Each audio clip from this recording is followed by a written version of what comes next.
everybody, this is Michelle from Cracking the Client Code, and today I want to talk to you about your downtime. Stylists, your downtime is either building your clientele or it's keeping you broke. One of the biggest mistakes I see is stylists thinking that if they don't have a client, they're off. But if you're trying to build a clientele, if you're serious about your business, you're not off. Your downtime is one of the most powerful and precious strategies if you actually use it. But this actually takes discipline.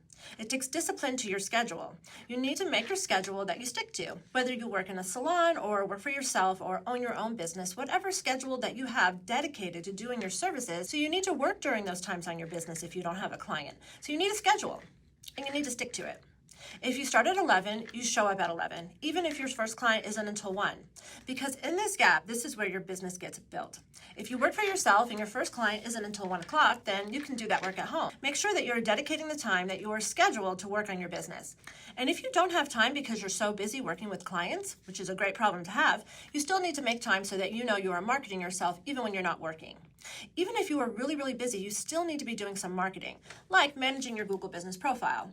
Even if it's just a little tweak every week, you want to make time for that. Now, if you are an employee, this is very important. You need to have a conversation with your manager or the owner. And really, these conversations should even be had before you start working there, because you want them to know that you are serious about building your clientele and you're serious about your business and your future.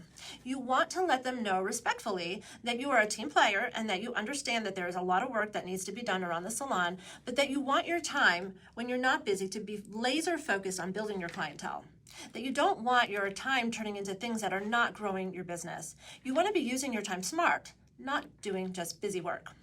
I have worked in many salons in my life where they just wanted me to dust shelves and assist. And I think a lot of young stylists get really caught in this trap, especially the ones who started out as assistants. They end up being taken advantage of, even if owners don't mean it. But now, in these days, it's a little easier to market because we can do it on our phones, on our computers, on our tablets. So we want to make sure that we are using that time to build something for ourselves, something that will last. Now, if you're a salon owner, this is very important for you too. You need to set the standard from the beginning when you hire, or if you already have a team, you need to have a meeting and introduce this structure. Your stylists need to have a plan for their downtime, not just telling them to go post something. You want to give them direction. You want to give them structure. You want to give them a plan of what they should be doing when they're not working on clients. And I've included a PDF with a checklist of things that you can be doing during your downtime so that you're not just guessing what to do. Now, if you're independent, this is where a lot of people can mess up.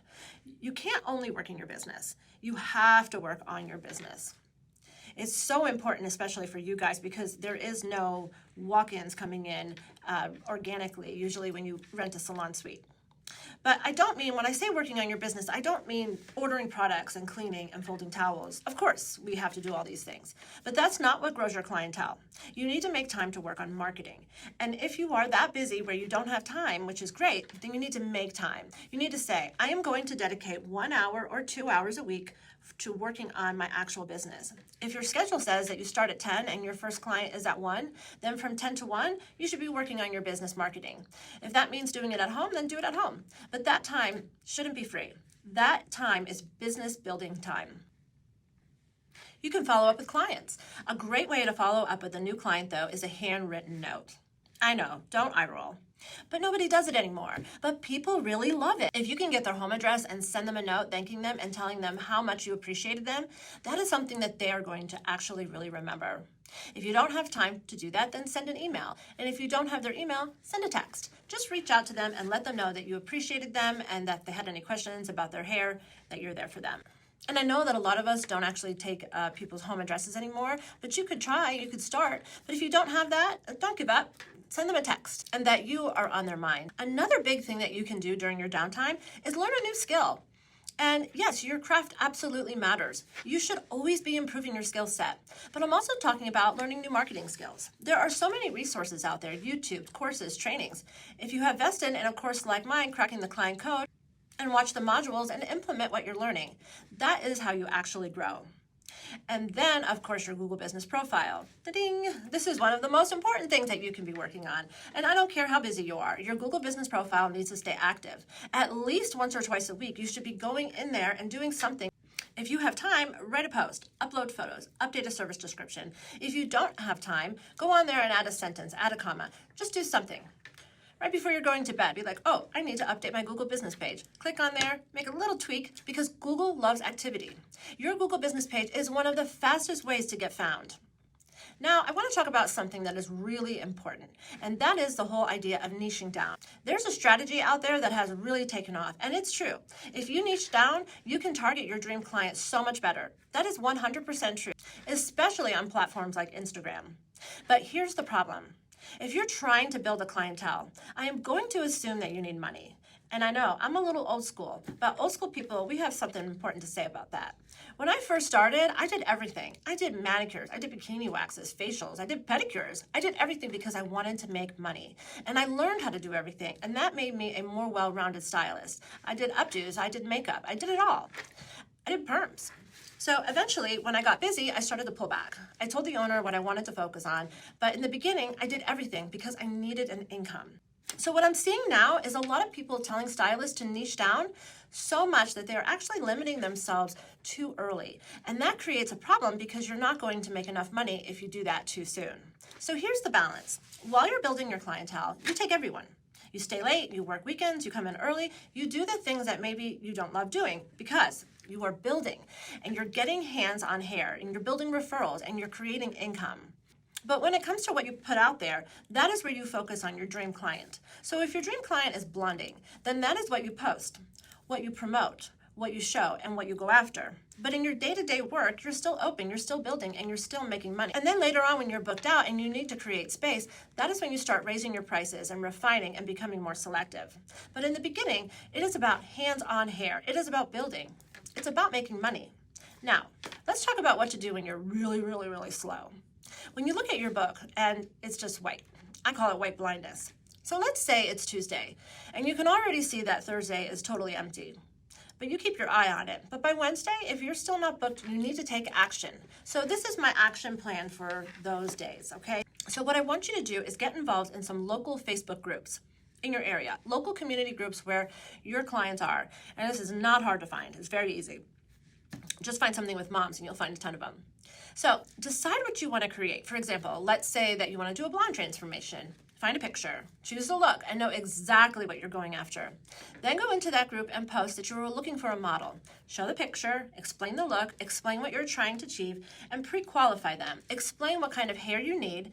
Hair that's not compromised, not overloaded with color, and able to achieve the look. Because the last thing you want to do is get someone whose hair is not going to get there. Okay, so now tell them that it is first come, first serve, but they must fit the criteria. You are going to get a lot of responses. Then explain the conditions. This is not just a free service. They must allow photos and videos and tag you, let you share the content, leave reviews on multiple places, and refer people. So they can leave reviews on your booking link. They can leave a review on Yelp. They can leave a review, obviously, on your Google business page. If you work in a salon and you have your own Google business page, they can leave your review on the salon as well. Then choose a best candidate. They need to be available, have the right hair, and be willing to participate. And I want to tell you that this might sound hard, but when you're offering to do someone's hair for free, it isn't hard. You will probably have 100 people try to get in on Thursday. Okay, so then on Thursday, you're going to nail it. You're going to do your best work, and you're going to take as much content as possible. You're going to start building up your portfolio. You're going to get reviews, and what you're doing is creating momentum. Because that one appointment can turn into more clients, more referrals, more visibility, and more content. Now, there is a caveat to this that you might want to take into consideration. Sometimes big services like blonding, they actually cost quite a bit of money in product. So when you're looking for a model, you may want to, depending on what look they want, you're just asking that they cover expenses.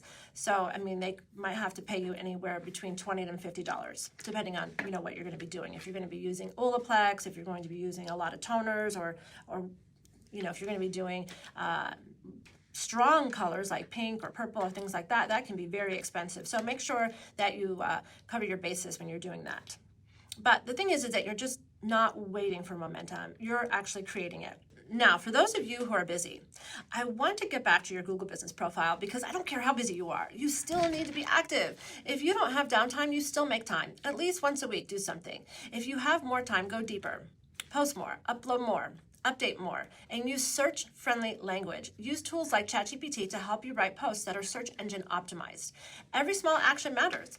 Every bit of activity matters, and it adds up. Okay, now let's talk about offline strategies. business cards. Yes, people still use them.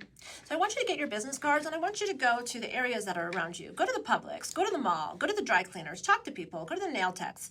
Let people know who you are. At first, I know it feels uncomfortable, but trust me, you will get used to it. And make sure that you always keep the habit of carrying 10 cards with you at all times. Pass them out. Introduce yourself. Be known in your area. Because your reputation is not just built online. It is built in real life too. So, in closing, your downtime is not empty. It is either building your clientele or it's keeping you stuck and broke. The difference is what you choose to do with it. Treat your business, even if you are an employee, like it's a real business. Take it seriously, and it will pay you back. And lastly, your online visibility matters more than most people realize. A lot of people don't even know where their gaps are, and they don't understand why their business is not being found on Google. So if you want to check that, run my ChatGPT Client Attraction Audit below and see if clients can actually find you. And then you're going to see what is wrong and you can go back and fix it. And hit that subscribe button and that like button and follow me for more tips and tricks on how to build your clientele.